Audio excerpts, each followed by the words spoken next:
வணக்கம். இந்த வீடியோவில் தனிநபர் சீட்டு எப்படி கிரியேட் பண்ணுறது, எப்படி யூஸ் பண்ணுறது அப்படிங்கிறத பற்றி பார்த்துடலாம். ஃபஸ்ட்டு இங்கே தனிநபர் சீட்டில் நீங்கள் இது ரிஜிஸ்ட்ரேஷன் சேம் தான். எப்படி நீங்கள் சீட்டு வசூல் டிரைவர் ரிஜிஸ்டர் பண்ணுறீங்க அதே மாதிரி சீட் டிரைவர் ரிஜிஸ்டர் பண்ணிவிட்டு அக்கௌண்ட் கிரியேட் பண்ணிவிட்டு லாகின் பண்ணி செட்டிங்ஸ் பக்கத்துக்கு வந்தீங்கன்னா மை செட்டிங்ஸில் எனேபிள் குரூப் சீட் அப்படிங்கிறது ஆன் ஆகிருக்கும். நீங்கள் என்ன பண்ணலான்னா அதை ஆஃப் பண்ணிவிட்டு எனேபிள் இண்டிவிஜுவல் சீட்டை ஆன் பண்ணிக்கலாம். அதுக்கப்புறம் உங்களுக்கு ரிப்போர்ட்ஸில் உங்களுடைய கம்பெனி நேமு அதுக்கப்புறம் அட்ரஸ் வரணும் அப்படின்னு நினச்சிங்கன்னா சைட்டில் போயிட்டு நான் for example chit drive finance அப்படின்னு போட்டுட்டு அட்ரஸும் சிட்டி பின்கோடு இந்த இன்ஃபர்மேஷன்லாம் நான் கொடுத்துருக்கேன். ஸோ இது இப்போ நீங்கள் எந்த ரிப்போர்ட் பிரிண்ட் பண்ணாலும் அதோட ஹெட்டிங்கில் இந்த அட்ரஸ்ஸு இந்த இன்ஃபர்மேஷன்லாம் வந்துடும்.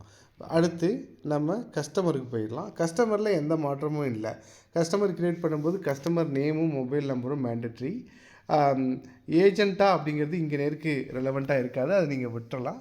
எஸ்எம்எஸ் அனுப்பும்போது கஸ்டமருக்கு என்ன இங்கிலீஷில் அனுப்பணுமா தமிழில் அனுப்பணுமா அப்படிங்கிறத நம்ம இங்கே செலக்ட் பண்ணிக்கலாம். ஸோ அதாங்க கஸ்டமர் க்ரியேட் பண்ணிக்கிறோம். இப்போ சிட்டுக்கு போகும்போது இப்போ இது நான் எக்ஸிஸ்டிங் அக்கௌண்ட்டுங்கனால இங்கே ஏற்கனவே என்னென்ன சீட்டெல்லாம் இருக்குது அப்படிங்கிறது தெரியுது. இப்போ என்கிட்ட ஒரு 4 சீட் இருக்குது. இந்த சீட்டில் 2 பேர் ஏற்கனவே எடுத்துட்டாங்க. இந்த நட்ராஜ் அப்படிங்கிறவரும் இந்த தன்யாஸ்ரீ அப்படிங்கிறவங்களும் ஏற்கனவே எடுத்துட்டாங்க. நடராஜ்கிட்டையும் குப்புசாமிக்கிட்டையும் இன்னும் 2 சீட்டு எடுக்காத சீட்டு 2 இருக்குது.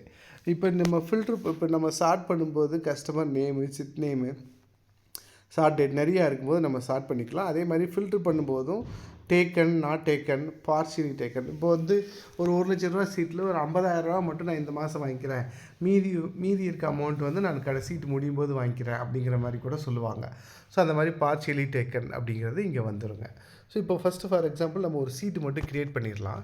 சீட்டு க்ரியேட் பண்ணும்போது ஃபஸ்ட்டு நம்ம என்ன பண்ணலான்னா இப்போ கஸ்டமர் நேமு ஏற்கனவே யாருக்கு சீட்டு கொடுக்க போகிறோம் அப்படிங்கிற நம்மக்கிட்ட இருக்க எல்லா கஸ்டமரும் நம்மக்கிட்ட இருப்பாங்க. ஸோ நான் என்ன பண்ணுறேன்னா நான் இப்போ ரவி அப்படிங்கிற கஸ்டமரை நான் செலக்ட் பண்ணிக்கிறேன். செலக்ட் பண்ணிவிட்டு அடுத்து நம்ம என்ன பண்ண போகிறோன்னா சீட்டு நேம் நான் டிசம்பர் 2025 அப்படிங்கிற மாதிரி நான் கொடுத்துக்கிறேன். இப்போதைக்கு சீட்டு வேல்யூ ஃபார் எக்ஸாம்பிள் ஒரு 1 லட்ச ரூபா சீட்டு அப்படின்னு நான் சொல்கிறேன். நம்பர் ஆஃப் மந்த்ஸ் 20 மாதம் போகும். நம்பர் ஆஃப் சிட்ஸ் 1 தான். அதாவது ஃபார் எக்ஸாம்பிள் அவர் 1 லட்ச ரூபா சீட்டு 2 சீட்டு கூட போடலாம். நான் இப்போதைக்கு ஒரு டெஸ்டிங்காக நான் ஒரு சீட்டு போடுறேன், கணக்கு கரெக்டாக இருக்குன்னு. அதாவது அப்படி 2 சீட்டு போட்டாருன்னா அவருக்கு எவ்வளோ கட்டணும் அப்படிங்கிற கால்குலேஷன்லாம் ஆட்டோமேட்டிக்காக அது கால்குலேட் ஆகி வந்துடும். இப்போ டிசம்பர் 5ஆம் தேதியிலேருந்து ஸ்டார்ட் ஆகுதுன்னு வச்சுக்கோங்க. இப்போ இந்த கமிஷன் ஒரு 3% அப்படின்னு சொல்லிடுறோம். இப்போது இந்த 1 லட்ச ரூபா சீட்டுக்கு அவருடைய இன்ஸ்டால்மெண்ட் எப்படி இருக்கும் அப்படின்னு பார்த்தீங்கன்னா ஃபஸ்ட்டு மந்த் 5,000 கட்டுவார், 2வது மாதம் 4,050 4,100 அப்படின்னு ஸ்டார்ட் ஆகி கடைசி மாதம் 4,950 ரூபா கட்டுவார். ஸோ இப்படி தான் அவருடைய இன்ஸ்டால்மெண்ட்டு இருக்கும். ஃபஸ்ட்டு மாதம் ஃபுல் அமௌண்ட்டு கட்டி முடிக்கும்போது 90,500 ரூபா அவர் கட்டுவார் மொத்தமாக. ஸோ இது 20 மாதத்துக்கு போகும் அப்படிங்கிற மாதிரி இருக்கும். இப்போ இதே மாதிரி தான் அமௌண்ட்டு எடுக்கிறதும் மாதம் எடுத்தால் எவ்வளோ வரும் அவருக்கு, 2வது மாதம் எடுத்தால் எவ்வளோ வரும் அப்படிங்கிறது அது ப்ரீ டிஃபைன்டான ஒரு அமௌண்ட்டு தான். அதை பேஸ் பண்ணி அந்த அமௌண்ட்டு வந்துருங்க. ஸோ இப்போ இந்த சீட்டு நம்ம க்ரியேட் பண்ணியாச்சு. இப்போ நான் சப்மிட் பண்ணிடுறேன். சப்மிட் பண்ணதுக்கப்புறம் இப்போ அந்த டிசம்பர் 2025 நாட் டேக்கன் அப்படிங்கிறது இங்கே பேலன்ஸில் 90,500 ரூபா அவர் இன்னும் கொடுக்கணும் அப்படிங்கிற மாதிரி வந்திருக்கு.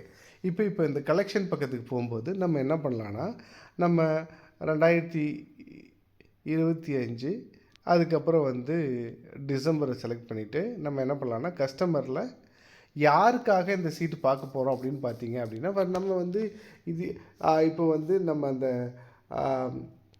கஸ்டமர் நேம் நம்ம என்ன கொடுத்தோம் அப்படின்னா ரவி அப்படிங்கிற கஸ்டமர் நம்ம கொடுத்துட்டு உள்ளே போனோம் அப்படின்னு பார்த்தீங்கன்னா இப்போ இவருக்கு இந்த சீட் இருக்குது. ஃபார் எக்ஸாம்பிள் நம்ம இந்த மந்த்தே கூட செலக்ட் பண்ணிட்டு போயிடலாம். கரண்ட் மந்த்தே நம்ம செலக்ட் பண்ணிட்டு கூட போயிடலாம். செலக்ட் பண்ணிட்டு போகும்போது இப்போ நீங்கள் கலெக்ஷன் பக்கத்தில் அதாவது நீங்கள் உங்கள்கிட்ட ஒரு 20 பேர்த்துக்கிட்ட ஒரு இண்டிவிஜுவல் சீட்டு போட்டிருக்கீங்க அப்படின்னா அந்த 20 பேரோட இன்ஃபர்மேஷனையும் நீங்கள் மொத்தமாக பார்க்கணும் அப்படின்னா இங்கே நேருக்கு சப்மிட் பண்ணிங்கன்னா அவங்க ஒருத்தவங்களும் எவ்வளோ சீட்டு வாங்கியிருக்காங்க, எவ்வளோ சீட்டு என்னென்ன சீட்டு போட்டிருக்காங்க அவங்களோட இன்ஃபர்மேஷன் பூரும் மொத்தமாக வந்துடும். இந்த மாதம் எவ்வளோ பெண்டிங் இருக்குது, இந்த மாதம் எவ்வளோ வரவு வந்திருக்கு அப்படிங்கிற இன்ஃபர்மேஷனை இங்கே பார்த்துக்கலாம். இல்லை எனக்கு ஒரே ஒரு ஆள் ரவி மட்டும் என்ன ஸ்டேட்டஸ் அப்படின்னு பார்க்கணும் அப்படின்னு பார்த்தீங்கன்னா ரவி வந்து இப்போ போன மாதம் ஆரம்பித்த சீட்டு போன மாதம் ஒரு 5000 கொடுக்கணும், இந்த மாதம் ஒரு 4050 மொத்தமாக 9050 பெண்டிங் இருக்குது அப்படிங்கிற மாதிரி வந்துடும். ஸோ இப்போ இந்த பேமெண்ட்டில் போயிட்டு இப்போ நம்ம அவர் கொடுத்த காசை வர வைக்கணும் அப்படின்னா நம்ம 2 டைப்பாக இருக்குது. இப்போ மொத்தமாக வந்து 2 மாதத்துக்கு சேர்த்து மொத்தமாக கொடுத்துட்றாருன்னா பே ஃபுல் அப்படின்னு போட்டு 9500 ஒரே வர வச்சுக்கலாம். நீங்கள் மாதமும் ஃபார் எக்ஸாம்பிள் இப்போ டிசம்பர் 5 அவர் வந்து ஒரு 5000 கொடுத்துருக்காரு அப்படின்னா 5000 ஒரு வரவு நம்ம வச்சிடலாம். வச்சுட்டு அதே மாதிரி திரும்ப போயிட்டு இப்போ 5000 வச்சிட்டோம் அப்படின்னா இப்போது டோட்டல் பெண்டிங் வந்து இப்போ 4050 அப்படின்னு இருக்கும். இப்போ திரும்ப வந்து இங்கே பார்த்தீங்கன்னா இப்போ ப்ரீவியஸ் பெண்டிங் 0, இப்போ கரண்ட் வந்து டியூ வந்து இருக்குது. இப்போ பேமெண்ட்டில் போயிட்டு நீங்கள் என்ன பண்ணலாம் அப்படின்னா 5 செலக்ட் பண்ணிவிட்டு, இல்லை 5 இல்லை இன்றைக்கி கொடுக்குறாருன்னா இன்றைக்கி தேதியில் ஃபுல் அமௌண்ட்டு கொடுத்துட்றாருன்னா ஃபுல் அமௌண்ட்டு சப்மிட் பண்ணிடலாம். சப்மிட் பண்ணிட்டோன்னா இப்போது இவர்கிட்ட வந்து டோட்டல் பெண்டிங் வந்து 0 தான், இது வரைக்கும் வந்துருச்சு. ஓகேங்களா? இப்போது இது வந்து வரவு வைக்கிறதுங்க.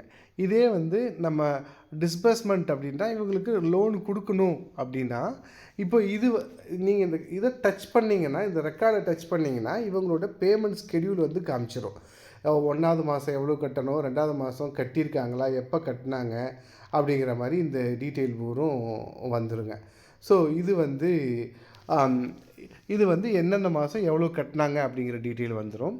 அதுக்கப்புறம் நம்ம என்ன பண்ணலாம் அப்படின்னு பார்த்தீங்கன்னா டிஸ்பர்ஸ்மெண்ட் அப்படிங்கிற ஒரு பட்டன் இருக்குது. அதை கிளிக் பண்ணிங்கன்னா இப்போ இந்த 1,00,000 சீட்டில் இப்போது இதில் போய் பார்த்தீங்கன்னா தெரியும். இப்போ ஃபஸ்ட்டு மந்த் எடுத்திருந்தாருன்னா அவருக்கு வந்து 78,000 கிடைக்கும், 2வது மாதம் 79,000, 3வது மாதம் 80,000, இப்படியே கடைசி மாதம் 20வது மாதம் போனீங்கன்னா 97,000 கம்மி. அதாவது கமிஷன் அமௌண்ட் 3% 3000 போக மீதி இருக்க 97,000 கிடைக்கும்.